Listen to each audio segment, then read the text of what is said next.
So this week, firstly, I'd like to say thank you very much for Limit Grain for allowing us to record at their site again. This is their demo site up at Rothwell in the North Links Wolds. We're going to look at the Group 4s this week, so I'm going to look at hards and softs all as one grouping. We're starting to think of them more like that nowadays rather than segregated like they have been of recent years. First variety we want to talk about is LG Skyscraper. So this variety is the one to go if you're looking for a high yielding feed wheat.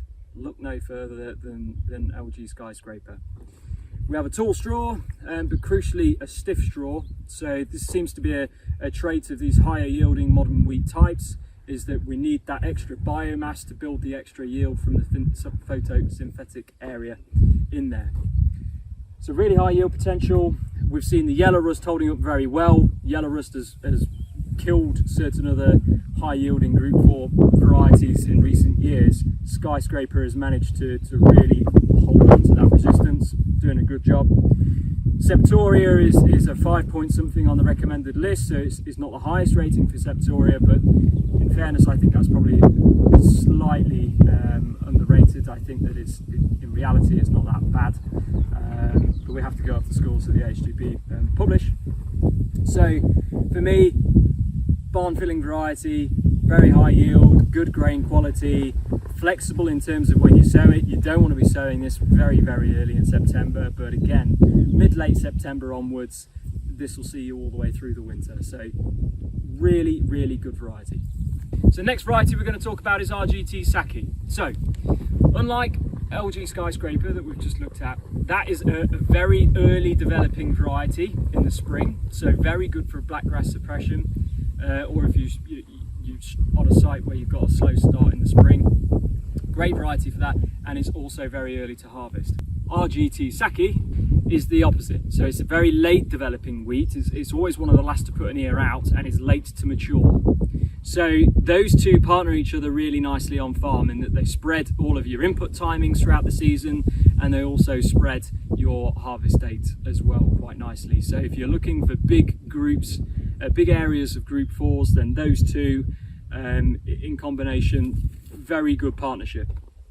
rgtsaki, it's within a hair in terms of yield of LG Skyscraper. They're both high yielding varieties.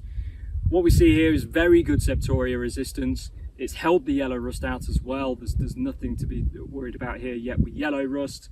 So very clean.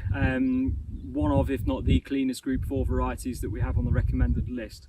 So early sowing is a potential with this variety because of its slow speed of development. The next variety we're going to have a look at is the biggest variety by market share of any wheat from the previous year's certification figures, and this is Gleam from Syngenta.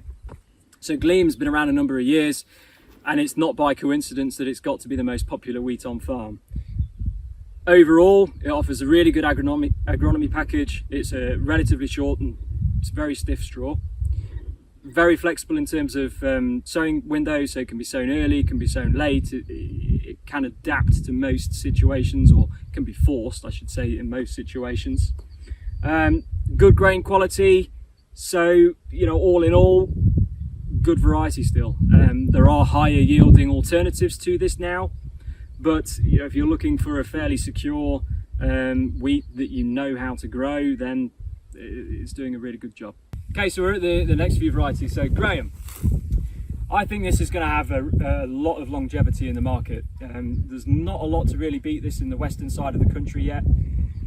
It's an early driller but an early developer, so and early to mature as well. As you can see here, it's fully out in here, whereas some of these other plots like the Saki are really only just getting there. Very good septoria resistance, fantastic grain quality as well. So this is a variety that you really can't go too far wrong with on farm. So really like Graham, and I think it's got a good few years ahead of it yet. We're then on to another Syngenta variety. This is SY Inciter. So when we're thinking about hard endosperm Group 4s, this is the highest yielding of all the hard endosperm types. Very much nip and tuck with Skyscraper for out and out yield in that group. We know Inciter gets a little bit of brown rust, that is its Achilles heel, but other than that, it's a Hereford cross. So where I really see this variety finding its its natural place is on particularly light soil types and also in second wheat situations. That's where what you see above ground, you know, is a big biomass type of game, and what you see above ground is very much amplified below ground in terms of the rooting. Hence why I've just outlined those two situations. Yellow rust, there is a bit of yellow rust about in inciter, but not at pandemic levels yet. So certainly, again, I would say, you know, it's a fair average for yellow rust resistance.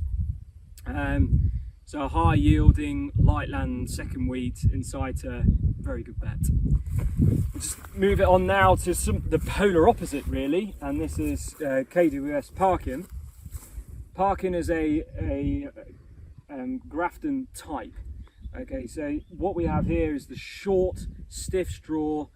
This wants to be drilled really early. If you're a true early driller, this is the wheat for you. Early to develop, early to mature, really good grain quality. I've not seen any issues to really speak of in terms of yellow rust with this. Good grain quality. It really is early drilling, you know, short, stiff strawed. Again, fertile sites, a bit like with the Firefly we talked about a couple of weeks ago in the Group 3s. Anybody on particularly fertile sites or exposed sites, then Parkin is a really, really good bet for those types of situations. Okay, so RGT Wolverine. This I'm sure you will have read about in the press. This is the first wheat variety that we've seen in the UK to come through with barley yellow dwarf resistance. So this is a resistant variety to that disease. So if you know that you struggle with that on your farm, then this offers a varietal protection, you know, away from the fact that we've lost deter seed treatment now. This is the only real option that we have against that, other than blanket applying pyrethroid sprays in the autumn, if aphid pressure permits. So Wolverine is a couple of percent off the highest yielding in the Group 4s, but it's very much there. We've seen good late sown performance of this in the past couple of years. In particular, it seems to tiller really well. Fantastic variety for that barley yellow dwarf resistance, and I think that this very much paves the way now for a lot more varieties to come through with this genetic resistance, and watch this space for the future. So that's Wolverine. KWS Cranium. This is an interesting new type of wheat. This is a crispin cross. So for any of you who grew crispin, then that was very much a late drilled specialist.